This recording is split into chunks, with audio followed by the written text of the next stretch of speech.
Hi friends, നിങ്ങളിപ്പോൾ കണ്ടുകൊണ്ടിരിക്കുന്നത് നമ്മുടെ മുംബൈയിലെ വഡാല എന്ന് പറയുന്ന സ്ഥലത്തെ റെയിൽവേ സ്റ്റേഷൻ്റെ, അതായത് ലോക്കൽ അവിടെ സർവീസ് നടത്തുന്ന റെയിൽവേ സ്റ്റേഷനിലെ കാഴ്ചകളാണ് കേട്ടോ. അവിടുത്തെ ആൾക്കാർ, ജോലിക്കാരൊക്കെ യാത്ര ചെയ്യുന്ന ആ ഒരു ബുദ്ധിമുട്ടാണ് നിങ്ങൾ ഈ കണ്ടുകൊണ്ടിരിക്കുന്നത്.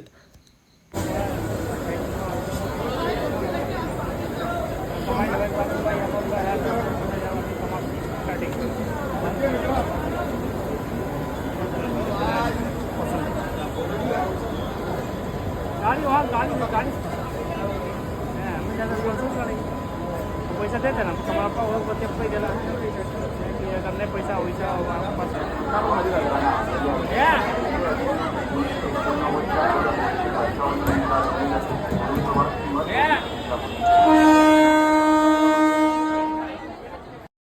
ഇത് കണ്ടിട്ട് ആരും പേടിക്കണ്ട, ഓഫീസ് ടൈമിൽ മാത്രം തിരക്കാണ് കേട്ടോ ഇത്.